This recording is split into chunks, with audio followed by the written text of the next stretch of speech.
ಇವತ್ತು ಈ ದ್ರಾವಿಡ ಮೂಮೆಂಟ್ ಅಂತ ಏನಿದೆ ಅದು ಸಾಕಷ್ಟು ತಮಿಳ್ ಸಂಸ್ಕೃತಿಯನ್ನ ಮೂಲ ಭಾರತೀಯ ಸಂಸ್ಕೃತಿಯಿಂದ ಬೇರ್ಪಡಿಸುವಂಥ ಸಾಕಷ್ಟು ಕಿತಾಪತಿ ಮಾಡ್ತಾನೆ ಇದ್ದಾರೆ, ಒಂದಿಷ್ಟು ಸಫಲರೂ ಆಗಿದ್ದಾರೆ.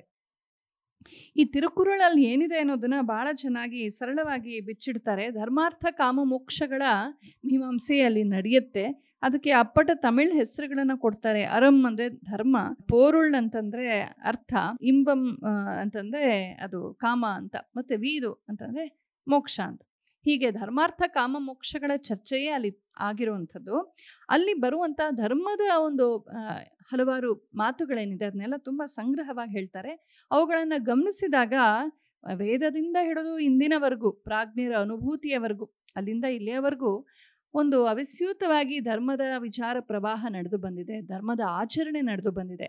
ಧರ್ಮಕ್ಕೆ 2 ರೂಪಗಳು. ಬರೀ ಥಿಯರಿಯಲ್ಲೇ ಉಳ್ಕೊಂಡ್ಬಿಡೋದು ಸುಲಭ, ಎಲ್ಲರೂ ಮಾತಾಡೋಕ್ಕೆ ನಮಗೆ ಸುಲಭವೇ ಆಗುತ್ತೆ. ಅನ್ವಯ ಮಾಡಿದಾಗ ಜೀವನದಲ್ಲಿ ಆಗ ಅದೇ ಕ್ಷಮೆ, ಅದೇ ದಯೆ, ಅದೇ ಪ್ರೀತಿ, ಅದೇ ಔದಾರ್ಯ ದೊಡ್ಡ ಚಾಲೆಂಜ್ ಆಗಿಬಿಡತ್ತೆ. ಹಾಗಾಗಿ 2 ನೆಲೆಯಲ್ಲಿ ಧರ್ಮವನ್ನು ಆಚರಿಸ್ಬೇಕು. ಇವರು ಅದನ್ನು ಚೆನ್ನಾಗಿ ಹೇಳ್ತಾರೆ. ಹೇಗೆ ಒಂದು ಆಯತನ ಬೇಕು ಅಂತ. ನಾನು ಸಿಂಪಲಾಗಿ ಹೇಳೋದಾದರೆ ನಂಗೆ ನೀರು ಬೇಕು ಅಂದರೆ ಆ ಬಾಟ್ಲು ಬೇಕಾಗತ್ತೆ. ಹಾಗೆ ಒಂದು ಬಾಟ್ಲ್, ಅದಕ್ಕೆ ಒಂದು ವೆಹಿಕಲ್, ಅದನ್ನು ಹಿಡಿಯುವಂಥ ಒಂದು ಸಂಸ್ಕೃತಿಯ ಶುಗರ್ ಕೋಟಿಂಗ್ ಅಂತ ಏನು ಹೇಳ್ತೀವಿ ಅದು ಬೇಕಾಗತ್ತೆ ನಮಗೆ. ಹಾಗಾಗಿ ಒಂದನ್ನು ಬಿಟ್ಟು ಇನ್ನೊಂದಿಲ್ಲ. ಕೇವಲ ವಿಚಾರ ಮಟ್ಟದಲ್ಲಿ ಧರ್ಮ ಉಳಿದ್ರೂ ಕಷ್ಟ. ಅದು ಕೇವಲ ತತ್ವ ಜಿಜ್ಞಾಸೆಗಾಯಿತು. ಆದರೆ ಜೀವನದಲ್ಲಿ ಅನ್ವಯಕ್ಕೇನಾಯಿತು? ಅನ್ವಯದಲ್ಲೂ ಬೇಕಲ್ವಾ? ಹಾಗೆ ಅನ್ವಯದಲ್ಲಿ ಎಲ್ಲವೂ ಇದ್ದು ಅದರ ಅರ್ಥದ ಕಡೆ ಗಮನ ಇಲ್ಲದೆ ಹೋದರೆ ಶ್ರೇಯೋ ಹಿ ಜ್ಞಾನಮಭ್ಯಾಸ ಅಂತ ಶ್ರೀಕೃಷ್ಣ ಹೇಳ್ತಾನೆ. ಕೇವಲ ಅಭ್ಯಾಸಕ್ಕಿಂತ ತಿಳಿದು ಮಾಡೋದು ವಾಸಿ. ಆದರೆ ಜ್ಞಾನಾತ್ ಧ್ಯಾನಂ ವಿಶಿಷ್ಯತೆ, ಇನ್ನೂ ಒಳಹೊಕ್ಕು ಅಂತರ್ದೃಷ್ಟಿ ಬೆಳೆಸ್ಕೊಂಡು ತತ್ವದ ಕಡೆಗೆ ತೈಲಧಾರೆಯಂತೆ ಹೋಗುವ ಧ್ಯಾನ ಇನ್ನೂ ಶ್ರೇಷ್ಠ. ಇದಿಷ್ಟು ಆದಮೇಲೆ ನಾನು ಮಾಡಿದೆ, ನಾನು ಧ್ಯಾನ ಮಾಡಿದೆ, ನಾನು ಧರ್ಮಿಷ್ಠ, ನಾನು ಹಾಗೆ ಹೀಗೆ ಅಂತ ಆ ನಾನು ಅನ್ನೋದೇ ಮತ್ತೆ ಕೂಗಾಡ್ತಿರುತ್ತಲ್ಲ. ಧ್ಯಾನಾತ್ ಕರ್ಮ ಫಲತ್ಯಾಗ ಅಂತ ಹೇಳ್ತಾನೆ. ಆ ಭೋಕ್ತೃ ಭಾವಗಳನ್ನು ಬಿಟ್ಟು ಪರಮಾತ್ಮನಲ್ಲಿ ಸಮರ್ಪಿಸಿ ನಾವು ಇಲ್ಲವಾಗುವಂತಿದೆಯಲ್ಲ, ಅದು ತ್ಯಾಗ ಚಾಂತಿರ ನಂತರಂ ಅಂತ ಶ್ರೀಕೃಷ್ಣ ಅಲ್ಲಿ ಬಹಳ ಚೆನ್ನಾಗಿ ಹೇಳ್ತಾನೆ. ಇವರು ಇನ್ನೊಂದು ಮಾತನ್ನ ಹೇಳ್ತಾರೆ. ಧರ್ಮ ಅಥವಾ ಸಂಸ್ಕೃತಿ, ಸಂಸ್ಕೃತಿಯ ಬಗ್ಗೆ ಹೇಳ್ತಾ ಇದರ ಮೂಲ ಎಲ್ಲಿ ಅಂತ ಹೇಳೋದು ತುಂಬ ಕಷ್ಟ ಅಂತ. ತುಂಬ ನಿಜ. ಅವ್ರು ಕೊಡೋ ಉದಾಹರಣೆ ಕೂಡ ಚೆನ್ನಾಗಿದೆ. ಗಂಗಾ ನದಿಯ ಉದಾಹರಣೆಯನ್ನು ಕೊಡ್ತಾರೆ. ಗಂಗಾ ನದಿಯ ಮೂಲ ಸ್ರೋತ ಏನಿದೆ ಭಾಗೀರಥಿ, ಅದು ಹುಟ್ಟೋದು ಗೋಮುಖದಲ್ಲಿ. ಸರಿ, ಶಿವಲಿಂಗ ಪರ್ವತ ಅಂತಿದೆ, ಅಲ್ಲಿಂದ ಆಕಾಶಗಂಗೆ ಧುಮುಕ್ತಾಳೆ, ಗ್ಲೇಷಿಯರ್ ಆಗುತ್ತೆ, ಅಲ್ಲಿಂದ ಕರಗಿ ಗೋಮುಖದಲ್ಲಿ ಮುಂದೆ ಹರಿದು ಬರುತ್ತೆ.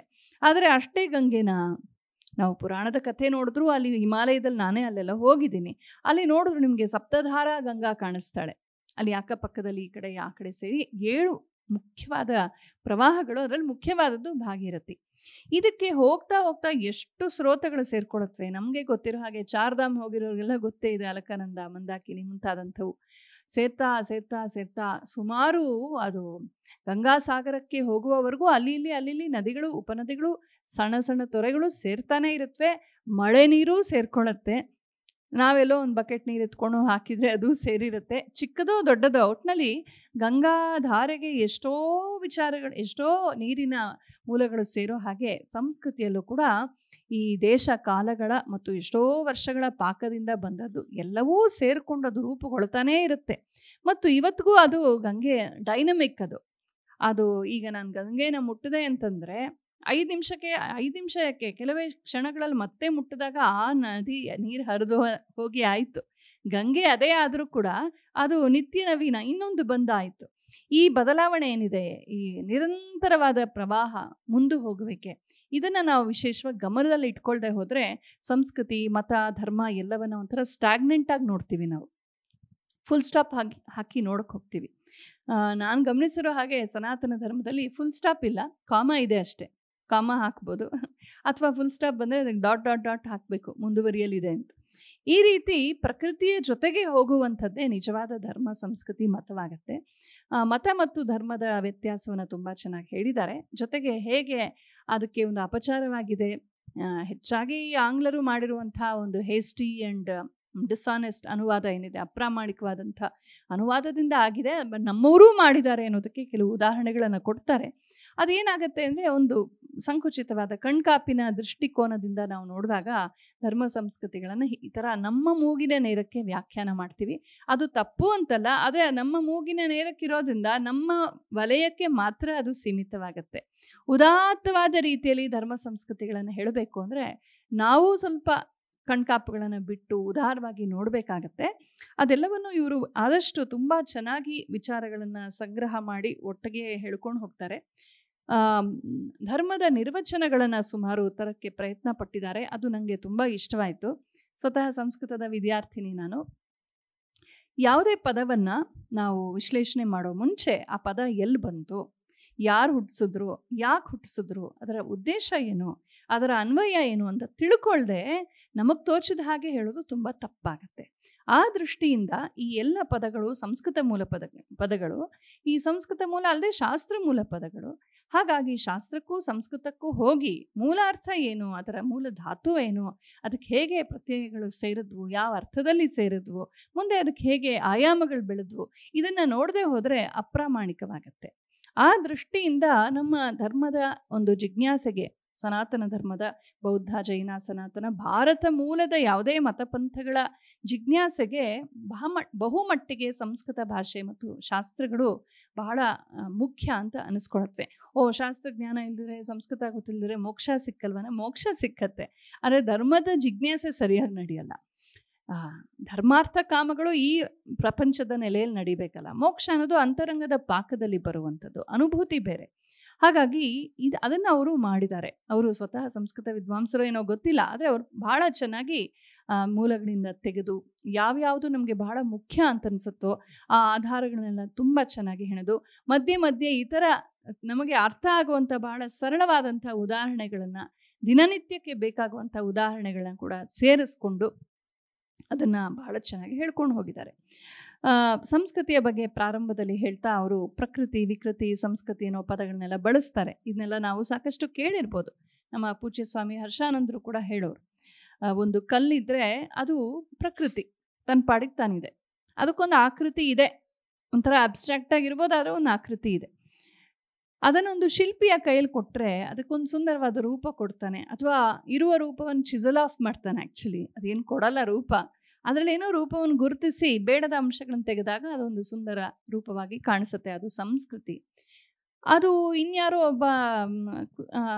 ಇನ್ಯಾರೋ ವ್ಯಕ್ತಿಯ ಕೈಲಿ ಕೊಟ್ಟರೆ ಅವನು ಅದನ್ನು ಕೆಳಗೆ ಅಪ್ಪಳಿಸ್ತಾನೆ, ಅದು ಪುಡಿ ಪುಡಿ ಆಗುತ್ತೆ, ಅದು ವಿಕೃತಿ. ವಿಕೃತಿ ಅಂದರೆ ಚೇಂಜ್ ಅಂತಷ್ಟೇ ಅರ್ಥ. ಹಾಗಾಗಿ ವಿಕೃತಿ, ಆಕೃತಿ, ಸಂಸ್ಕೃತಿ, ಪ್ರಕೃತಿ ಈ ಪದಗಳ ಮೂಲಕ್ಕೆ ಹೋಗಿ ಒಂದು ಸಣ್ಣ ವಿಶ್ಲೇಷಣೆಯನ್ನು ಮಾಡ್ತಾರೆ.